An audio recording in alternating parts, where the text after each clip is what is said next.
evening and welcome to the September 28th Board of Education meeting. Jim Barrett. Here. Jerry Harper. Here. Val Close. Here. Steve Link. Megan Michael. Here. Kathy Nice. Tom Appling. Here. Please rise for the pledge. I pledge allegiance to the flag of the United States of America and to the republic for which it stands, one nation, under God, indivisible, with liberty and justice for all.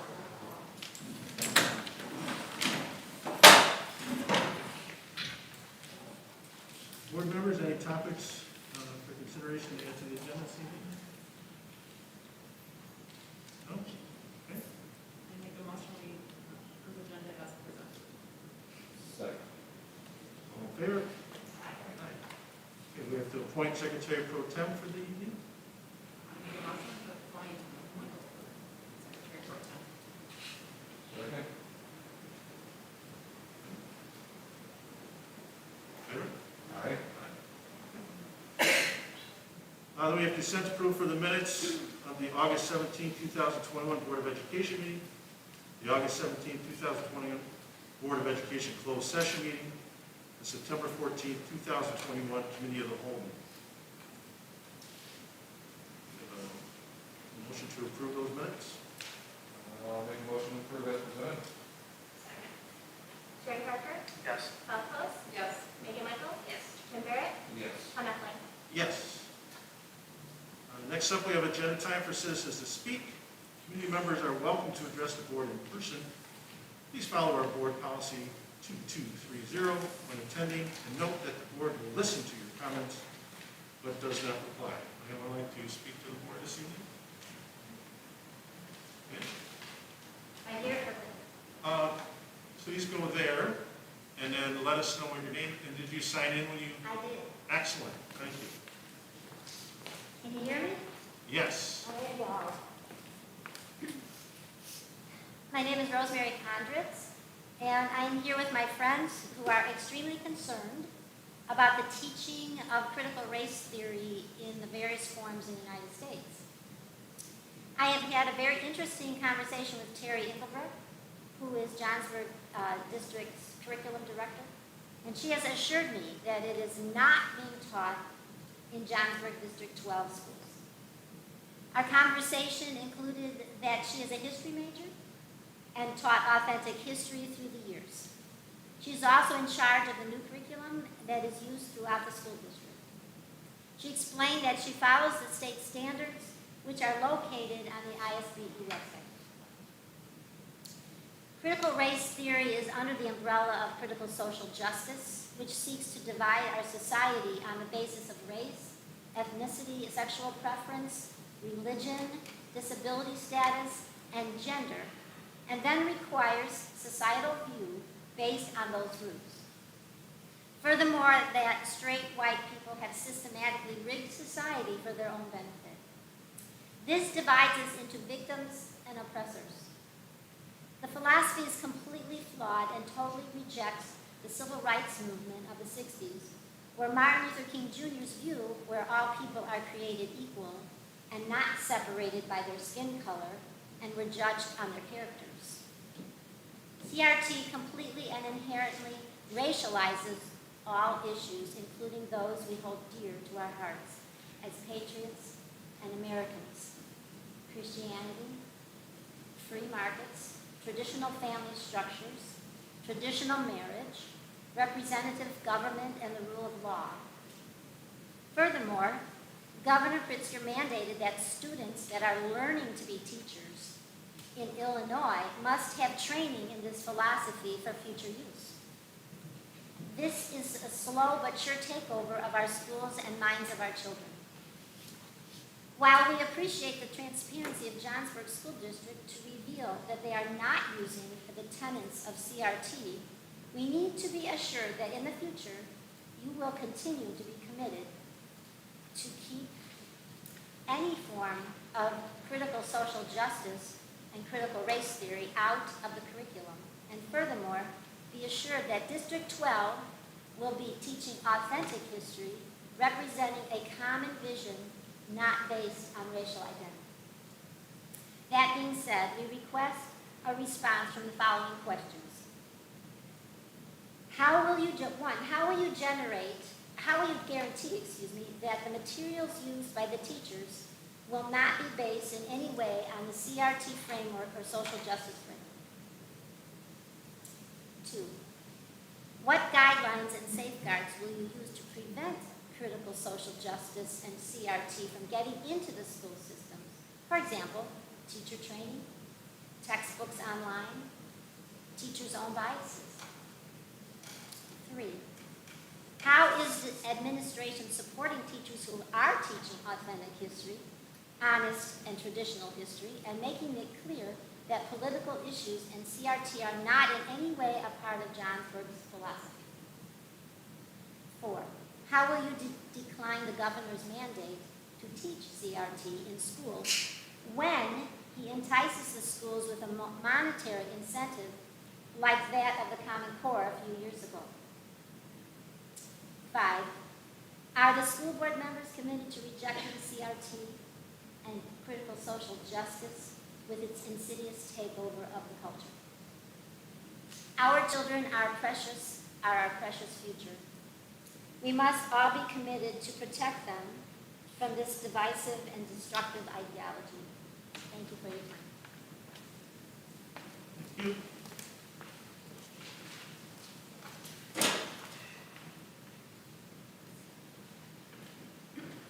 Anyone else like to talk to the board tonight?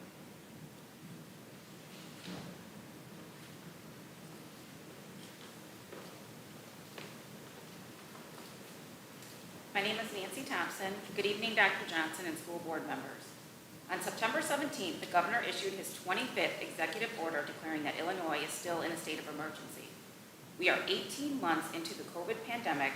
We are no longer in a state of emergency. COVID is a virus and is not going away.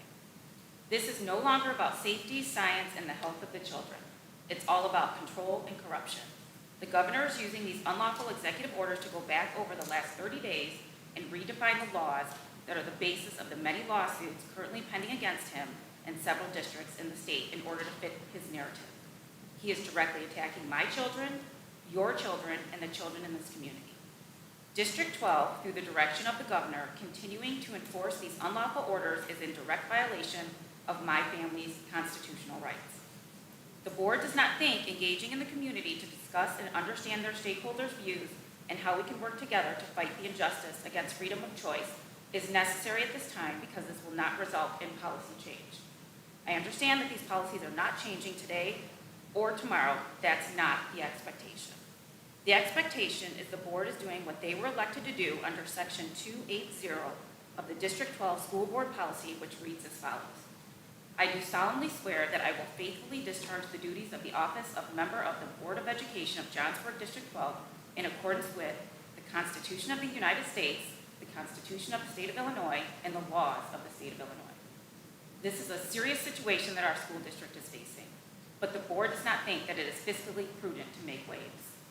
As of March 21st, 2021, according to the ISBE website, District 12 is being allocated $1,933,000 in COVID relief funds. That's a significant amount of money for the district. I would like to hear what that money is being used for. Does this money go towards the continuation of layered mitigation strategies, including masking healthy kids for 7 hours, 5 days a week? As unfortunate and sad as it is, the community continues to be disengaged. It is evident in the lack of participation in board meetings. It is evidence this past week in the poor attendance at curriculum nights. It is evident in the fatigue among teachers trying to normalize the school day as much as possible. I shouldn't have to ask for you to respect my rights as a parent to decide what is best for my child. You, through the illegal enforcement of an executive order, are actively discriminating against my healthy children by forcing them to wear masks every day. You pledge allegiance to the flag at this meeting with liberty and justice for all. That's for all, not some. It's not just about a mask. It's not just about a vaccine. It's not just about testing. It's about my constitutional rights to make the decisions I feel are best for my family, not any of you and not any politician. Everyone sitting at this table was elected to serve the best interests of the district families, all the district families, not just some. Yet you continue to discriminate and you continue to show zero interest in engaging the community. I hope you all do some self-reflection and realize the disaster that awaits while you all sit on the sidelines watching it unfold. Thank you. Anyone else like to address the board?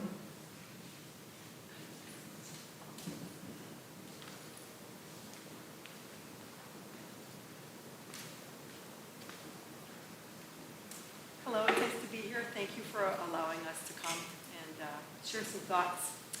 My name is Cindy Govakar. I'm happy to say that I have 8 of my children as graduates of Johnsburg School District 12, as well as currently 6 of my grandchildren, 10 in total, and counting, who are part of the school district. I love Johnsburg School District. I appreciate all of your service. I know some of you personally, and I understand the high level of excellence that Johnsburg School District has always stood for and provided.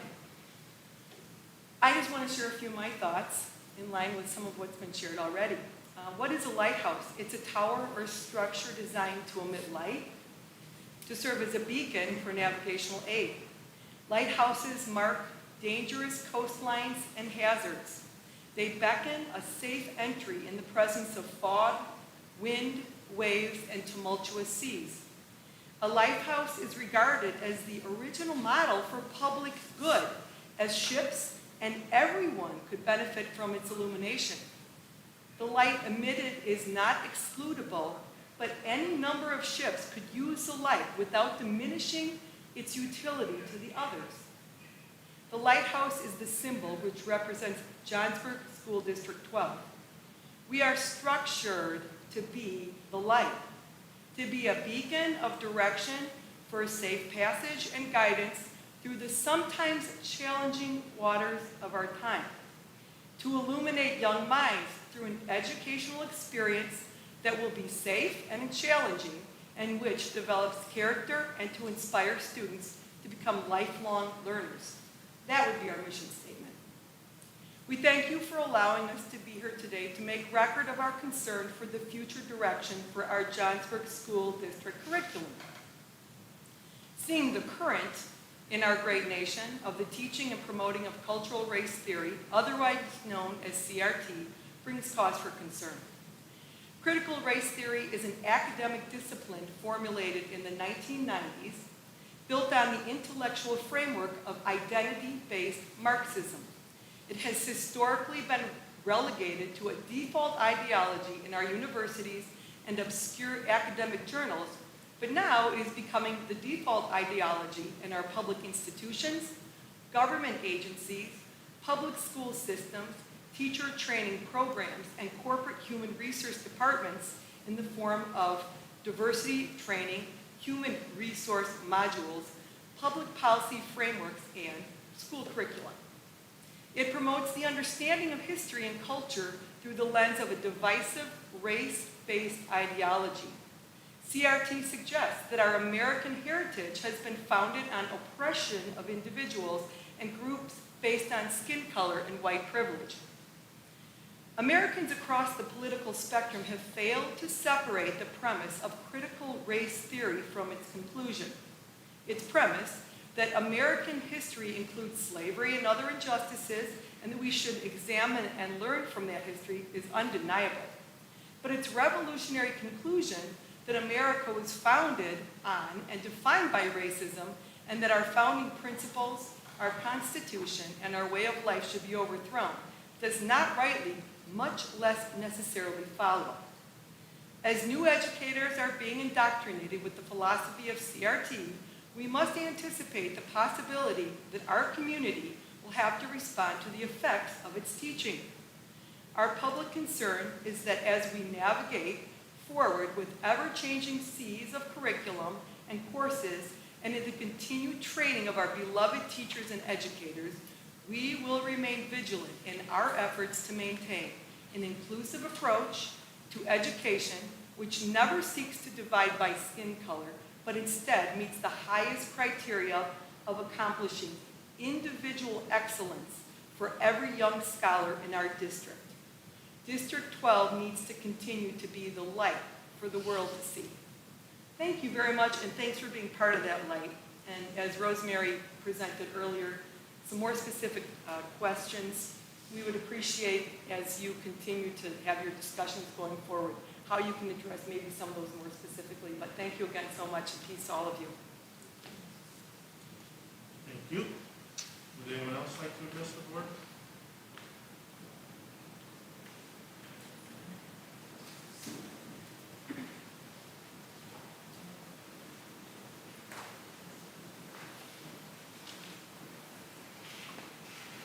My name is Lynn Bates. I was a bus driver for District 12. I have 4 children, 3 of them have gone through District 12. I fully want to say thank you for everything you guys do for us. I have a family with medical issues and a daughter that is in high school. She is a senior at this point. I don't have anything written up like everybody else does, but I just kind of am here talking. We had an episode where she was released from school for 14 days suspended due to the COVID. She was exposed. I had contacted Don Johnson, I contacted the school, I contacted the state, I contacted the health department. The school had my information incorrect. My information has been the same for at least 2 years. They managed to give the health department the wrong information. I would like to know how this can happen. Dan Johnson, I called him twice, sent messages, never heard from him. I spoke to his assistant. She told me she would call me back.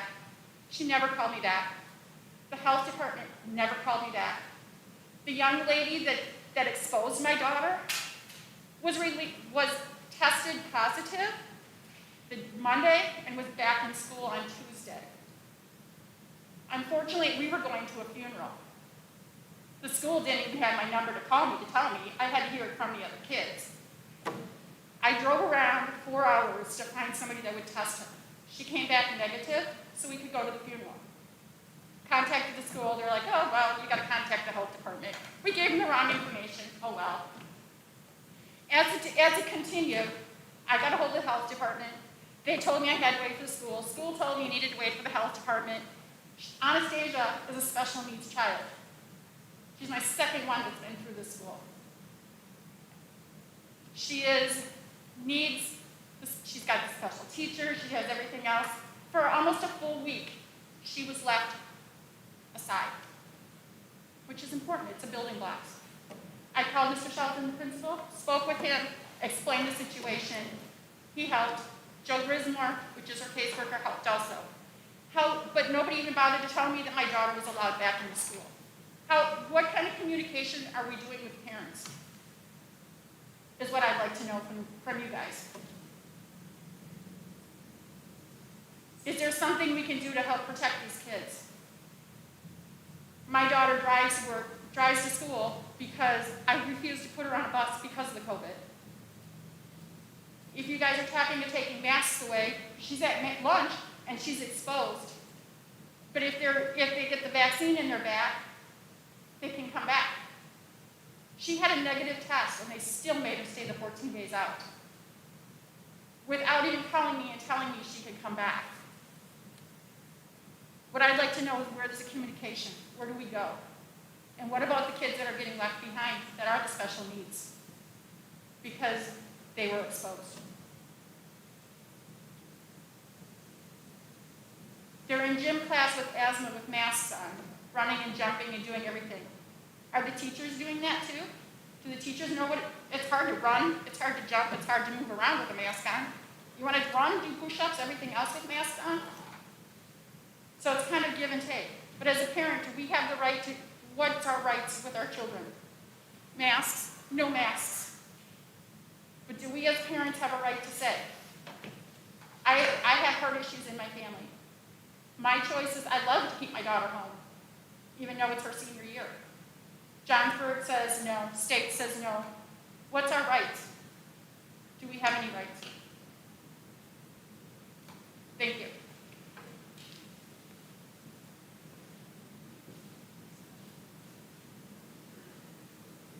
Thank you. Anyone else like to address the board?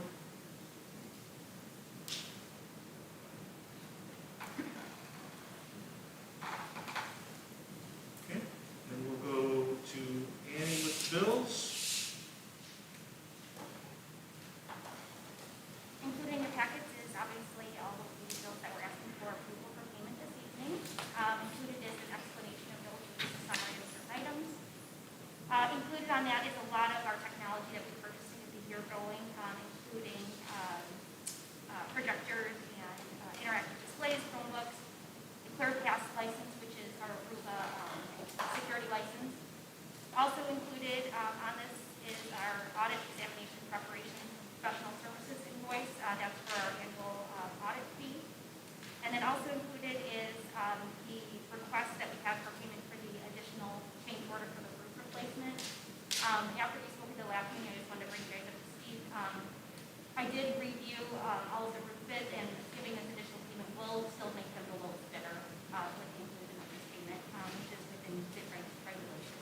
reports from one advisory committee, it's PTO, and Jordan is, oh, we got Motion bills. to pay the bills as presented. Second. Thank you. Val Close? Yes. Megan Michael? Yes. Jim Barrett? Yes. Jerry Harper? Yes. Tom Huffling? Yes, let's pay the bills. Thank you. Jordan, I was so excited to hear from you, I jumped the guns. You have the stage. So, something really exciting, last year despite COVID, we raised $23,468 in our PTO for our D12 schools. Most of that was from our digital readathon in March, which we plan to do again. PTO is always looking for volunteers and creative ideas at our meetings. Big events coming up include Trivia Night on November 20th. We are still looking for volunteers to help. Unfortunately, with shortages this year, instead of pie sales, we're going to do a cheese, sausage, and cookie dough fundraiser. And the next meeting is October 5th. See you there. Thank you.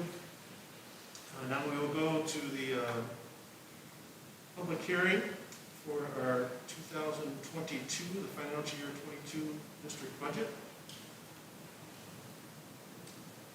Annie, you have anything you want to report to us? Absolutely. So the budget has been on display for more than 30 days after approval of the tentative budget on August 17th. We brought you some adjustments at the last committee of the whole meeting and have no adjustments since then. We're showing a surplus across our operating funds of $226,000 and across all funds a surplus of $56,000 in line with what we had presented earlier this month. Yeah. We've looked at this many times, we've had many conversations. Are there any new questions that have arisen since the last time we spoke? Okay, if there are no questions, then I'll move to close the budget hearing. We need a voice vote, so. Make a motion to close the budget hearing. Second. Okay, all in favor? Aye. Okay, so we'll act to adopt the financial year 22 Johnsburg School District 12 budget. The motion has been made and seconded to adopt the budget as presented. Jim Barrett? Yes. Jerry Harper? Yes. Val Close? Megan Michael? Yes. Tom Huffling? Yes. Now we'll go to information items. First, we have our district update. Just a few items for you to touch base on. I did mention a few months ago, you had an informational presentation on SOPA from Mike Cooper, our head of technology. Remember, that is to make sure that we're in compliance with the new legislation in regards to security and safety on the internet. Just want to let you know that that has gone very well. We're not completely done with all the companies that we're getting to sign up with the agreements, but most of them are done. A good chunk of them are done. We've got a few more to go. Take a couple more months to be able to sort through them. But Cooper has done a nice job of working with these vendors and also working with other attorneys to make sure that the contracts are all reviewed, to make sure that they're meeting SOPA requirements. He's also contacting and notifying the teachers about what is working and what they can't use. And then has a nice process developed with that piece of technology that I believe he showed the board in regards to how they can request additional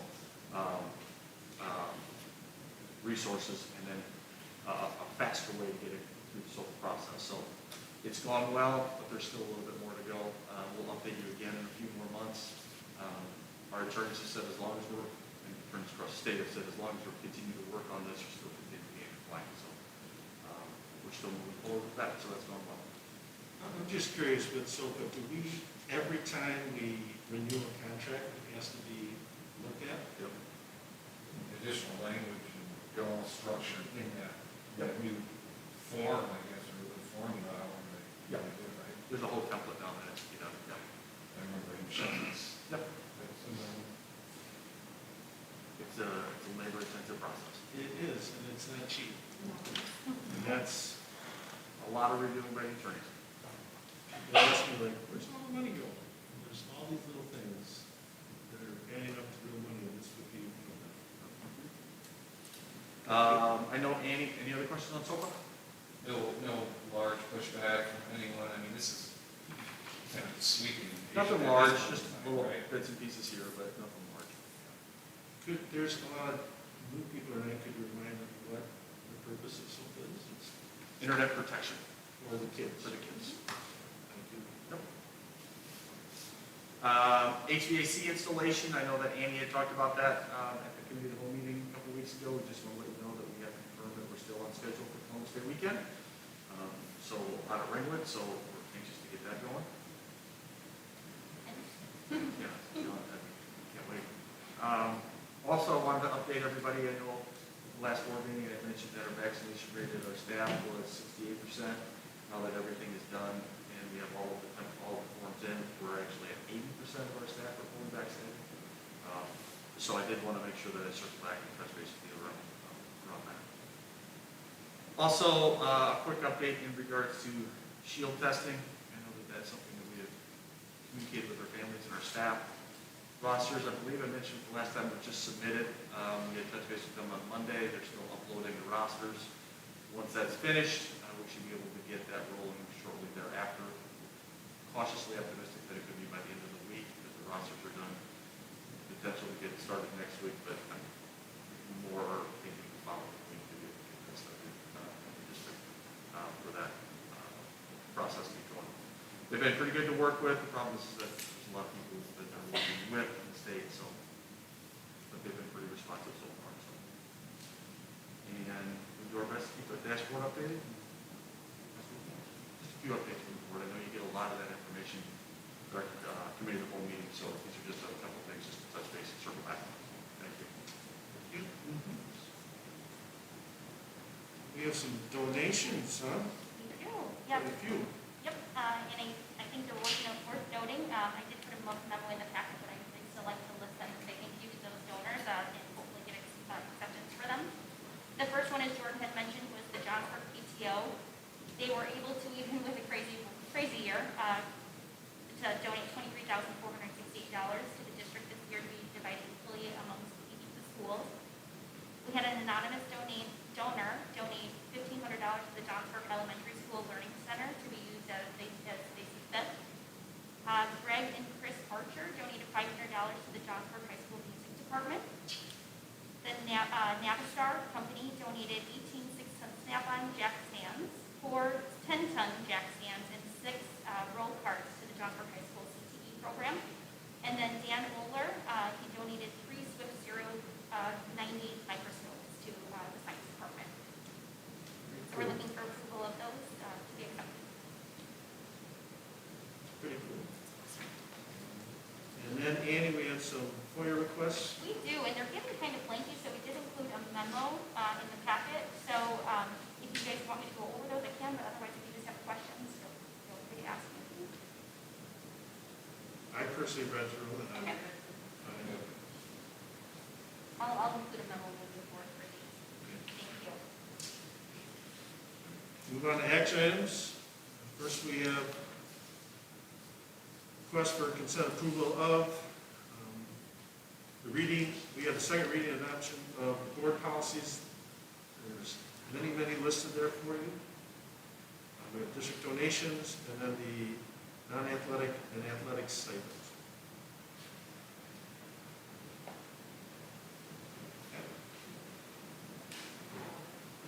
Yep.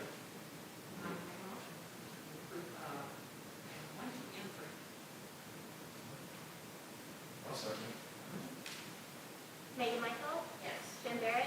Yes. Jerry Harper? Val Close? Yes. Tom McLean? Yes. And we have other business. There's a committee of whole meeting right here, October 12th. And the next Board of Education meeting will be here as well on October 26th. So now we're looking for a motion to go into closed session regarding the appointment, employment, compensation, discipline, performance, or dismissal of specific employees. I'm going to make a motion to go to closed session. Jim Barrett? Yes. Jerry Harper? Yes. Val Close? Yes. Megan Michael? Yes. Tom McLean? Yes. Thank you all for attending.